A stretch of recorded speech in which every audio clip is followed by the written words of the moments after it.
is Theme from the Unknown.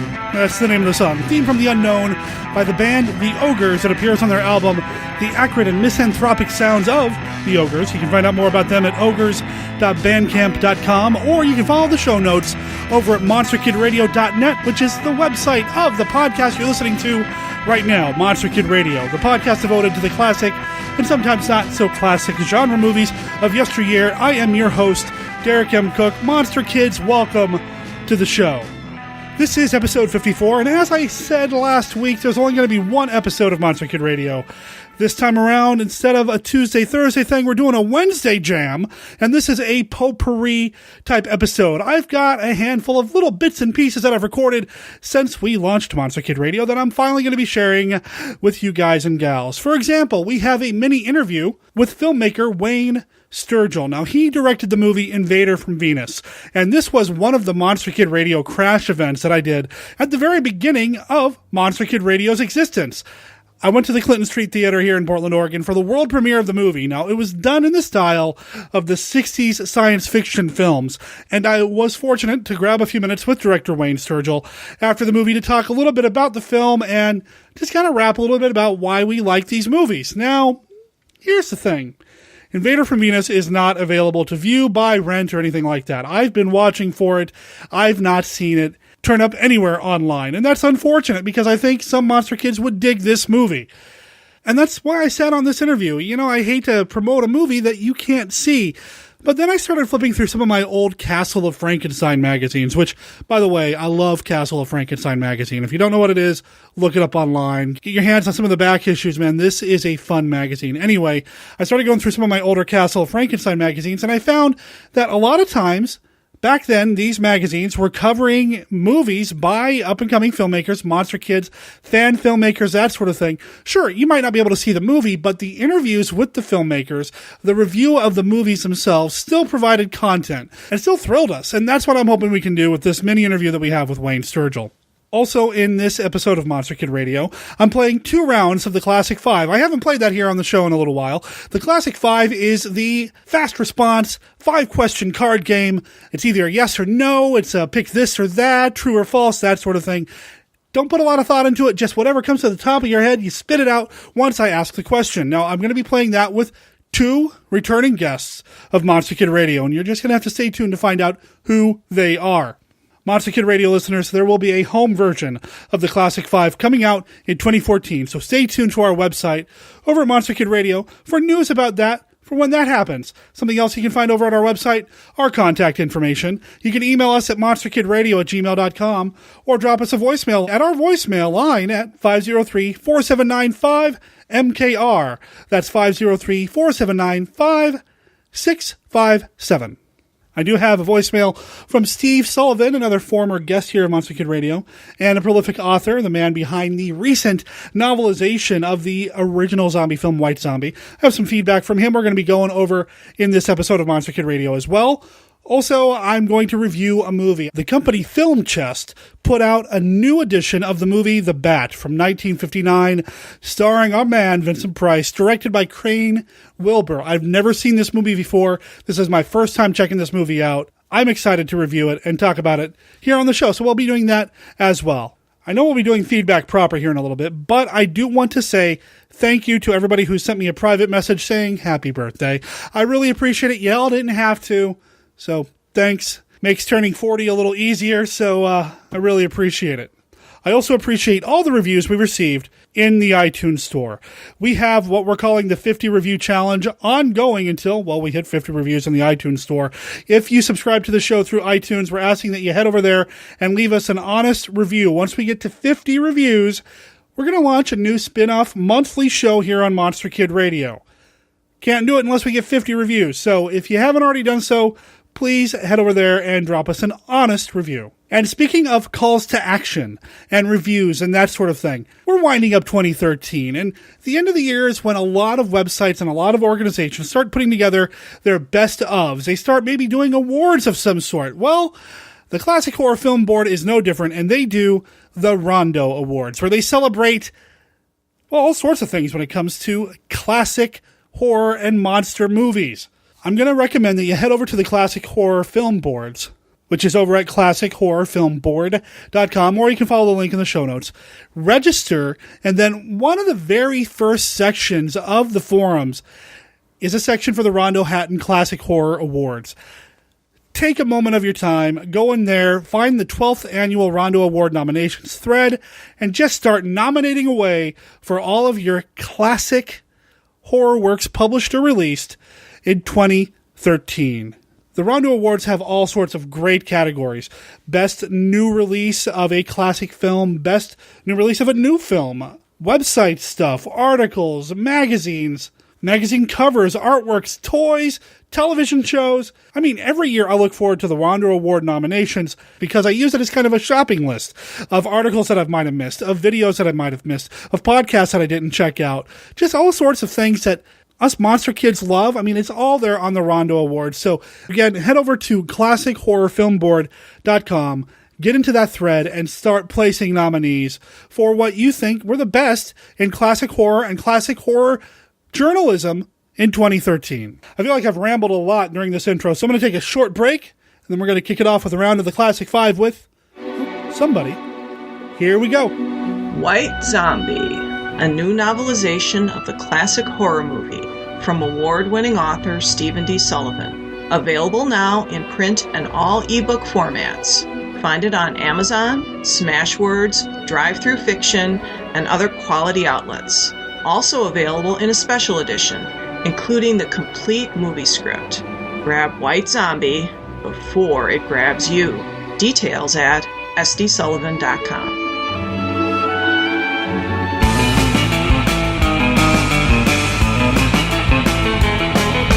Okay, so it's time for another round of the Classic Five, and this time I'm joined by Rich Chamberlain, the Monster Movie Kid. How you doing, Rich? I'm doing good. Excellent. So the Classic Five random rapid-fire questions having to do with classic monster movies. There will be a home edition in 2014, but for now, we are playing with Rich.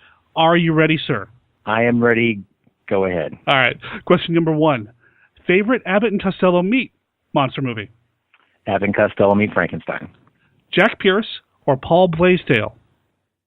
Jack Pierce. Favorite actor to play Dr. Frankenstein? Oh. Peter Cushing. Famous Monsters of Filmland or Castle of Frankenstein magazine? Famous Monsters. The Twilight Zone or The Outer Limits? Twilight Zone. Excellent. Well, thank you for playing the Classic Five. You win. Your prize is you get to tell us about your website. Well, I have been running, we're coming up on the 1-year anniversary of monstermoviekid.wordpress.com. It started off as just a fun exercise to get me writing creatively, since I write more officially in my day job. And I started off last year with the 31 Days of Halloween. I watched one movie a day throughout the month of October and wrote about it, and it just turned out to be a big success. I got a lot of response, and I'm going to do it again this October. I'm going to do the 31 Days of Halloween. I've got the movies already lined up that I'm going to be watching every day of the month. Excellent. Well, we'll make sure there's a link to your website in the show notes. Thanks for playing, Rich. All right, thank you. Now, clearly that was recorded several months ago. This was recorded before October even. So go to monstermoviekid.wordpress.com and look at the archives to see his 31 Days of Halloween, as well as everything else that he's been covering on his website lately. As of this recording, the last thing that he posted was a review of the movie Godzilla, Mothra, and King Ghidorah, Giant Monsters All-Out Attack from 2001. And he says it's one of his all-time favorite flicks of the entire Godzilla franchise. So go read that, check it out, and if you leave a comment over on his website, let him know that Monster Kid Radio sent you.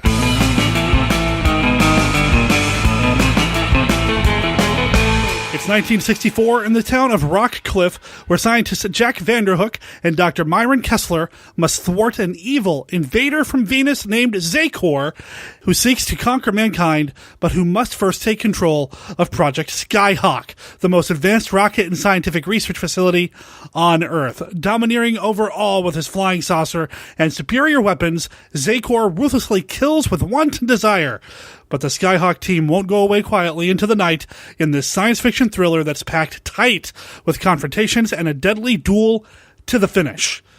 That was the description of the movie Invader from Venus, taken directly from the Clinton Street Theater's website back in May when this movie had its premiere at the Clinton Street Theater here in Portland, Oregon. The director of this feature-length film is Wayne Sturgil. Now, unfortunately, the movie is not available to purchase online or rent or anything like that. I think somebody uploaded a teeny tiny clip and called it a trailer on YouTube, so I cannot tell you where you can find the movie. However, as I said in the very beginning of this episode, sometimes the older Monster Kid magazines covered fan films and student productions, amateur productions, things like that were not available for viewing across the world or even, in a theater down the street. And it's in that spirit that I wanted to chat with Wayne Sturgil after watching the movie. Now, the movie is feature-length. It's a little bit more low budget than, say, like Christopher R. Mims movies, which are a throwback to the 50s style of science fiction monster movies. Wayne's movie, Invader from Venus, is a 60s style sci-fi film. So it's got a little bit more going for it in terms of optical effects, that sort of thing. And at its core, it still has a lot of heart. And after the movie, Wayne was able to spend a few minutes with me as we chatted about the movie before they kicked us out of the Clinton Street Theater for the next showing that night. So I'm here with Wayne Sturgil. This was the world premiere of Invader from Venus? That's right. And you've been working on this movie, I think I overheard you say to somebody, for 2 years? Shockingly, it's true, 2 years. And it's a local production. You're based in Oregon. This was shot all in Oregon. It was all done in Oregon at the Oregon Dunes, down in Salem, Oregon, over at the Evergreen Aviation and Space Museum, and over in Central Oregon mainly. What was the reaction when you asked somebody, hey, I'm shooting this kind of movie at your location? Did you get any looks or any stories or anything like that? Oregonians are always a little bit shell-shocked by people seriously try to make a film, because obviously we can't compete with Hollywood budgets and things like that. But after they see the results, they generally are favorable. Mm-hmm. And Invader from Venus is done in the style of the 60s movies. And before we started recording, you and I were just kind of jamming about, John Agar and Plan 9, things like that. What is it about those types of movies that has driven you to make a movie of your own? Personality. What do you mean by that? Great actors. Fantastic scripts. A feel of an era that could never be recaptured, no matter how much money was poured into a production. Never. You cannot recreate history. That's true. Good point. That's the people who tried to redo the Three Stooges. Okay, we're not going to go there, man. Yeah, I try not to think about that anymore. Yeah, knock. What movie? Were there any movies that you intentionally took some visual cues from or storytelling cues from for Invader from Venus? Yes, I would say The Black Cat with Bela Lugosi and lovable Boris Karloff, The Raven. Any of those 50 and 40s and 30 genre films where they use a lot of black and white and shadow effects, and where the backgrounds and the actors are intensely clear. As you notice in a lot of modern day films, backgrounds are all blurred out. They use too many close-ups, so you don't get the feel of the atmosphere of the film. You're just getting a lot of cinematic poof, in my opinion. You said, again, before we started recording, you collect these kinds of movies. What are some of your favorites that you haven't mentioned already? What are some things our listeners should go look for? If you haven't seen all three of the Creature from the Black Lagoon movies, you have not lived. Yes. If you haven't reviewed Bela Lugosi's films outside of Dracula, which is beautiful, then you are missing something. Boris Karloff is so classic that when he steps on the screen, you have to watch him. John Agar, a way underrated actor, has beautiful personality and plays the romantic parts great. I mean, I wish I was John Agar. Okay? And he was a wonderful man, too. Yeah. I read his biography, and I have his autograph on my wall. He was wonderful. And so was Richard Carlson, who I happen to love as an actor. So I think that kind of answers it. I could go on and on about all these guys. But, I mean, these were wonderful guys working for not a lot of money that loved the work they were doing. And you got to give credit to the prop guys in those movies. The guys that did all the lighting, the film work. They were amazing. And no video effects. Right. Okay, these are real people doing real things. You mentioned Richard Carlson. Did I see maybe a little bit of, maybe some influence from the Magnetic Monster in this? You most certainly did. When I was doing the role as the doctor in this film in Veda van Venus, Dr. Jack van der Hoek, I couldn't help but think of Richard Carlson, who just had such screen persona. And though he wasn't the greatest looking guy in the world, he just knew how to play the roles, or whether it was romantic, dramatic, even psychotic. He was a wonderful actor. And, I wish I could be like him, but those things don't happen. Is this your first film? No. Okay. This is about my 25th film. Oh, wow. Mm-hmm. And I've done about 8 to 10 what you would call horror sci-fi types, all in an NR type, G-rated type films. We don't go into nudity or excessive gore or really foul, what you'd call foul language. Mm-hmm. What do you have next? What's coming up next? Well, I think we're going to go with more sci-fi and try to get into the more of the terror type genre of sci-fi as you would see in the 50s. Say like I Married a Monster from Outer Space is a wonderful movie. Possibly, what's another great one from those eras that just kind of terrifies you, but it's not like sickening? Well, I'd have to go home and look at my list because I've got so many in my head. They just... Yeah. And then I have certain scenes I like better, and some films and other, so it goes on and on. How big is your movie collection? 15,000 films, probably. Wow, holy crap. That's amazing. That's right. Well, I appreciate you keeping the spirit of the 40s, 50s, 60s alive with this. Thank you so much for bringing the movie here, and thanks for chatting with me. I'm still fascinated by whatever it is about these movies, these classic monster movies that seems to inspire artists to create more artwork in line with those classic movies, whether it's filmmakers like Wayne Sturgil or Christopher R. Mim, artists like Daniel Horn or Kerry Gamble, sculptors like Tom Bigler, writers like Stephen D. Sullivan or Dwight Kemper. I don't get it. I love it, but I don't get it. I don't know what it is about these movies that makes people like us, people who love these movies, want to create art like these movies. You just don't see that with other subgenres. You don't see people watch, say, like the Step Up franchise and then decide they want to make sculptures and artwork and paintings and books based on that kind of stuff. You just don't see it in anything other than this subgenre. Is it even a subgenre? This type of monster movie, and I love it.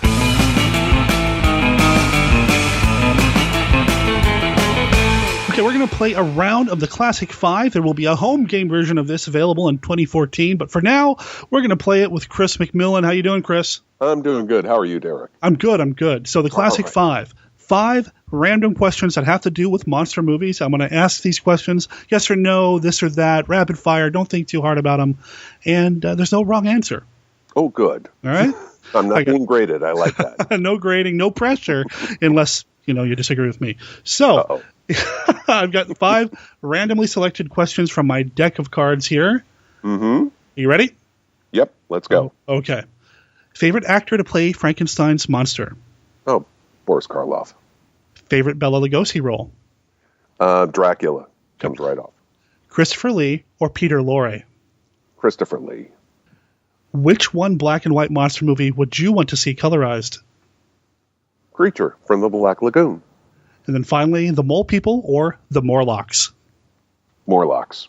Excellent. Well, you win, Chris. Congratulations. Yay! Your prize is you get to pitch your website. Where can people find you? Yeah, you can find me at the Shadow Over Portland at shadowoverportland.blogspot.com. That is the Pacific Northwest premier horror news website. I go to it near daily to find out what's going on in my neck of the woods. Thanks, Chris. Thank you. Hammer Film Productions began in 1934, and after producing almost 200 films and television programs, the studio is still releasing and re-releasing new and classic film titles. 1951 Downplace is the podcast that brings you the story of the great Hammer films, one movie at a time. Here are your hosts, describing what Hammer means to them. First is Casey. Hammer means the beautiful and glamorous women of Hammer horror, the engaging storytelling, and amazing period films. Joining him is Derek. Hammer means the incredible work of actors like Peter Cushing, Christopher Lee, and even Michael Ripper. The gothic storytelling, the incredible music, and the set pieces. And finally, here's Scott. A port city in the Canadian province of Ontario and Canada's 10th largest city. This boy has a lot to learn. Join our hosts as they make their journey through the Hammer Films catalogue and discuss each film with critical opinion, historical facts, production notes, and other information about these classic films. 1951 Downplace can be found in iTunes or their website, www.1951downplace.com. Oh, sorry, I thought you said Hamilton. 1951 Downplace, the home of Hammer Films discussion.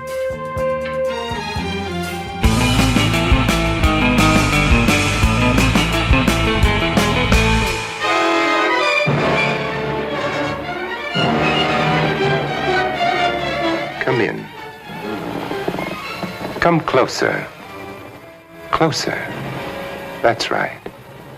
I'm Vincent Price.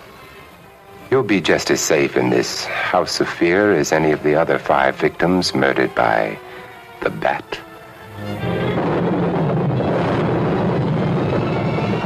In all of the annals of mystery, there's never been a more elusive, fearsome, and cunning killer.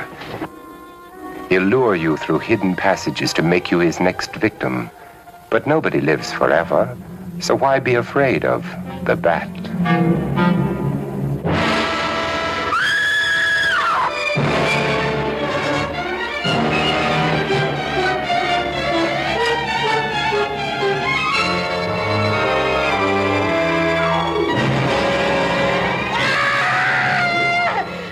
How long's he been dead? Oh, I'd say about a half an hour. Do you believe it was the Bat? That's a Bat's trademark. Perhaps he's still in the house. That's possible. It says here that the Bat never leaves no fingerprints. That's understandable. Having no face, he probably has no fingers either.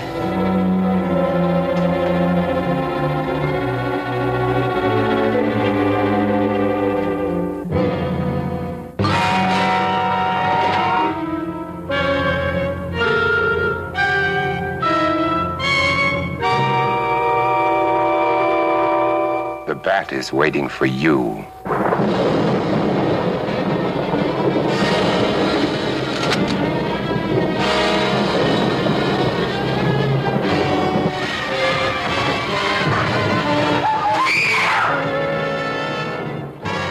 Released last month by Film Chess Media Group, we saw The Bat. It's a 1959 film directed by Crane Wilbur, starring Vincent Price.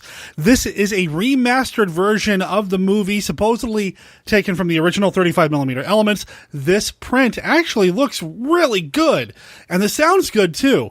This movie is sharp, it's clear, you get to enjoy everything that Vincent Price brings to the table with this film, but let's talk about some of the other people involved. Like I said, it was directed by Crane Wilbur, who also wrote the movie. It was based on a play by Mary Roberts Reinhardt and Avery Hopwood. And based on my limited research, this is the 3rd time that this play has been turned into a film. Before it was done as The Bat in 1926, and then The Bat Returns in 1930. Or was it The Bat Whispers? I actually saw it listed either way. This is also not the first time that Crane Wilbur did something that Vincent Price was involved with. He was primarily a writer. He directed a little bit, but he was primarily a writer, and he wrote movies like The Mad Magician and House of Wax. But again, limited research tells me this is the first time he actually directed Vincent Price. Now, he plays Dr. Wells in the movie, and he's surrounded with a number of excellent actors with genre cred. We've got Agnes Moorehead. You all know her as Endora from the TV show Bewitched. And you've got Gavin Gordon in here. Now, Gordon played Byron in The Bride of Frankenstein. So you've got some genre heavyweights in the movie that I don't know if it really understood what kind of movie it was trying to be. So the Bat is a master criminal. You don't know what his face looks like. He's a faceless man. He's got clawed hands. He steals things. Maybe he kills people. But that's not how the movie starts. The movie starts at a bank, and now maybe it's kind of like a bank heist thing, which kind of goes along with this master criminal storyline, but it's not about a guy who broke into a bank and killed a bunch of people and took whatever he wanted. Just have some missing banknotes. It's not overly dramatic, at least nothing that feels like the work of a master criminal named the Bat. And then we go to a hunting cabin with Vincent Price and the guy who runs the bank, and you know what? I like Vincent Price, and I don't mean to sound overly critical, but Vincent Price, to me, is the gentleman of horror. He hangs out with the Muppets and Tim Burton. he's not a camper. I know there's a cabin involved and that sort of thing, but he's just not a rugged outdoors type. Now, he does belong in a movie like this because Dr. Wells isn't as nice a guy as maybe Vincent Price sounds like he should be. He is a horror character in a horror movie. There's some killing going on, some murdering, some double-crossing. Where's the money? Who's the bat? How's the bat involved? What is Agnes Moorehead doing? Now, Moorehead plays Cornelia Van Gorder, who is this mystery writer, who is the perfect character to build a mystery story around. Think Murder, She Wrote with Vincent Price and, well, a killer wearing a all-black mask. And I mentioned Gavin Gordon. I got to mention him. He's Lieutenant Anderson, who is one of the police officers trying to figure out just who the bat is, where the money is, are the stories connected, are we ever going to get to the family tomb? And there's so many different questions happening here. I kind of forgot them because every time that Gordon and Price had a scene together, man, it sparkled. These two played off each other so well. I don't want to get into a lot of specifics about the story because it is a mystery story with a lot of twists and turns. But every time that these two are on screen together, it's as if the characters knew exactly what each other's motivations were, but we're afraid to say. It's like, who's going to play their hand first? Well, I'm not going to play my hand. I'm going to talk in these cryptic riddles and phrases, and I'm not going to give too much away, and it's just so good. These two are wonderful, and Moorehead is great in the film as well. Also, since we're talking about the cast, I should go ahead and mention Darla Hood's in the movie, who is Darla from the original Little Rascals / Our Gang short movies from back in the 20s and 30s and such. My understanding is that this was one of her last, if not the very last film roles for her. She doesn't have a huge role in the movie. Would have been interesting to see her maybe transition into some more of these horror type movies in the 50s and such, but alas, it didn't happen. Again, I don't want to get into a lot of details, and I'm not trying to be coy, and I'm not trying to not give you the best review possible. The best review possible of this movie is perhaps to tell you, you need to see it because Vincent Price is fantastic in this movie. Actually, if I could go back in time and redo my top Vincent Price movie list with Dr. Gangrene, I would include the Bat on that list because he is fantastic in this film, especially against Gavin Gordon, especially with Agnes Moorehead on the screen. I was convinced that his character was involved in the story in a different way, on a different level. Then it turns out he was. And again, I'm not spoiling it, but you got to see it, especially when it looks so good. And it sells for right now less than $10 on Amazon. Real easy to pick up. Definitely think it's something that you need to. If I can quote a fellow B-movie podcaster, it's definitely one for your collection. Do you enjoy movies like Carnival of Souls, The Mole People, Black Sunday, and The Tingler? Do you find yourself late at night reading magazines such as Film Max, Chiller Theater, or Monster Bash? Do you love vintage television programs like Sky King, Outer Limits, and The Time Tunnel? Do you find yourself surfing the net looking for the next Monster Movie Festival or Expo? Do you enjoy hearing anecdotes, cinematic details, and unusual insights into some of your favorite movies? If you answered yes to any of the above, you are encouraged to join your host, Vince Rotolo, as he examines some of the latest horror, sci-fi, and cult theatrical releases, new DVDs to add to your collection, and of course, the old classics, both good and bad. He even interviews people throughout B-Moviedom. So tune into B-Movie Cast at bmoviecast.com.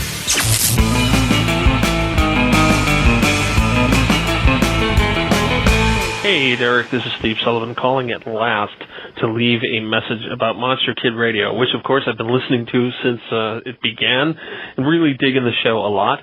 And somehow it always goes so fast. It's like by the time I think I'm going to call you, something else has come along. And even though that's happened again, I figured it was finally time to actually give you a call.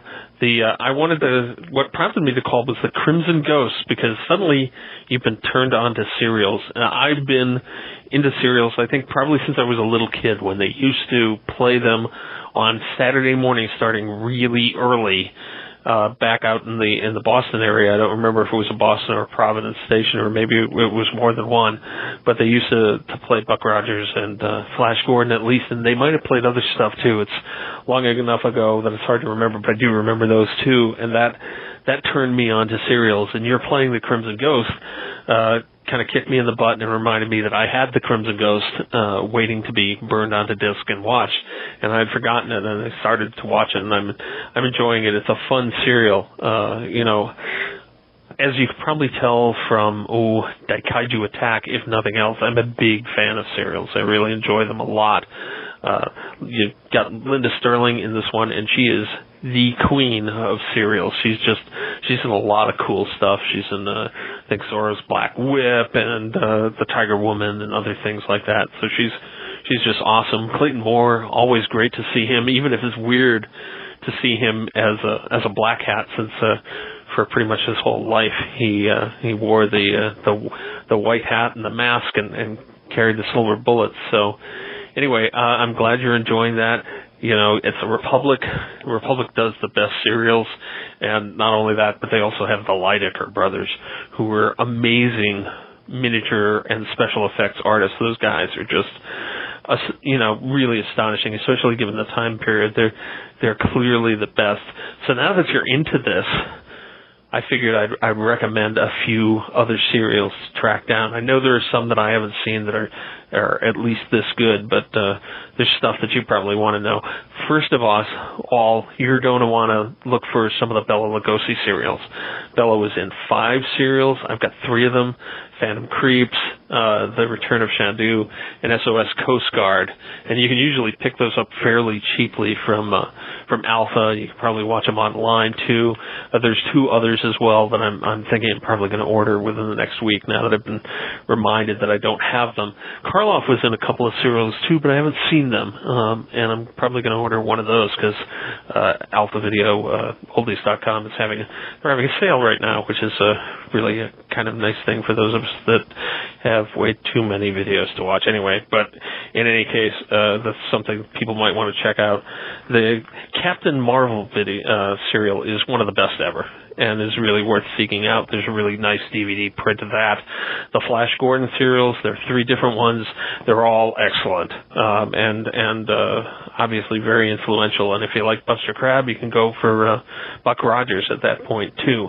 Now, because you're enjoying Linda Sterling, you should definitely check out The Tiger Woman with her, and you should also look for Jungle Girl and The Perils of Nyoka. I believe they're both called. It's in theory the first one's based on Burroughs, but it's not. But it's a girl action adventure thing, and they're both.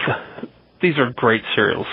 So many of these have echoes in Indiana Jones. In fact, Indiana Jones directly ripped off a number of them, so they're really worth seeing. And it's funny when you encounter a scene in an old serial and you go, "Oh my God, that was in Temple of Doom," or "Oh my God, that was in the Raiders."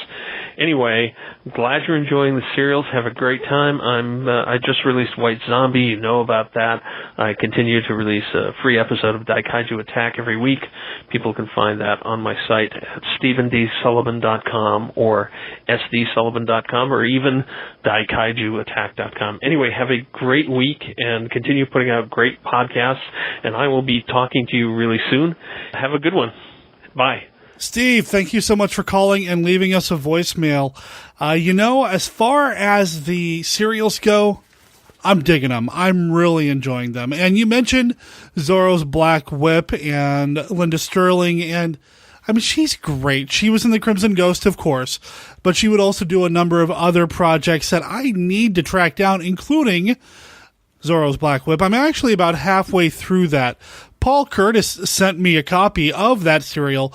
Like I said, I'm through the first half. The pacing is slightly different than like The Crimson Ghost, and it's a Western, so sort of. Well, yeah, technically it is. So it's got a different style of storytelling, but once the action kicks in, man, it's there. I don't know if I like the action as much as I did in something like The Crimson Ghost. The Crimson Ghost being a contemporary story at the time, so you've got cars and planes, whereas with Zorro's Black Whip, you don't have any Zorro to begin with, but you also don't have any cars. Everything's on horseback and covered wagon and carts and horse and buggy and all these things, which can be exciting. Don't get me wrong. I'm not saying I've got to have the cars to be thrilled by a chase scene, but there's something about it that doesn't feel as intense because it's still all animal movement and not nearly as fast and speedy, so I don't feel as in danger as I would with something like In the Crimson Ghost. But like I said, I really, really like Linda Sterling in this. She's kind of becoming one of my favorite go-to actresses in these serial-type movies. I know that she didn't do all the stunts. I know she had a stunt woman or two, typically uncredited in these things. But she's great. She's fun to watch. She's got some great charisma. She's got loads of confidence and could carry a story by herself. I actually think the Zorro's Black Whip suffers when she's not allowed to carry the story, when she's not allowed to be more than what she is in the film. There's a few times in the movie, in the chapters anyway, where she's kind of shoved to the background. Once it's pretty clear that she's Zorro's Black Whip to the audience, which happens pretty quick, she's more prominent, but still she feels a little relegated to the background every once in a while, or at least more so than she was in things like The Crimson Ghost. Of course, I knew about the Bela Lugosi serials, just haven't watched them. I think I've even got them here. But man, my DVD collection is filled with DVDs that I just haven't gotten around to watching yet. Don't tell my wife I said that. But I am aware of the serials by Bela Lugosi. I also need to check out the serials by Harry Houdini, because I've got a mad fandom for Harry Houdini as well. I will continue to follow these serials or review them or watch them, consume them, and maybe even talk about them on future episodes of Monster Kid Radio. Steve, thank you so much for calling in. And again, I know I said it once before. Paul, thank you for sending me Zorro's Black Whip as well as the other serials you sent me. And remember, if you want to leave feedback for the show like Steve did, you can always shoot us an email at monsterkidradio@gmail.com or call us at 503-479-5MKR and leave us a voicemail. You can find links to everything that we've talked about here on the show at the website, monsterkidradio.net. Check the show notes. You'll find links to Stephen D. Sullivan's website. You'll find links to Rich's or Chris's website. Anything that we've talked about this week, you're going to find over there. Next week on Monster Kid Radio begins our 2-week series of Christmas coverage. I'm going to be talking about the movie Santa Claus Conquers the Martians with Scott Morris. He's coming back to the show. I'm also going to be doing the first annual Monster Kid Radio Holiday Gift Guide. And this Friday the 13th here in the Portland, Oregon area, specifically in Beaverton at 3855 Southwest Murray Boulevard, the 13th Door Haunted House is opening the doors one night only for Krampus Christmas. Sounds like it's going to be a haunted house Christmas style with Krampus and maybe even a photo op with Krampus himself. So I'm going to be doing that. If you are in the area and feel like joining me, well, I'll see you there. Monster Kid Radio is a registered service mark of Monster Kid Radio LLC. All original content of Monster Kid Radio by Monster Kid Radio LLC is licensed under a Creative Commons Attribution, Non-Commercial, No Derivations, 3.0 Unported License. However, the song, Theme from the Unknown, that belongs to the Ogres. It appears on their album, The Acrid and Misanthropic Sounds of the Ogres. You can find it over at ogres.bandcamp.com, and it appears in this episode of Monster Kid Radio with their permission. Talk to you next week.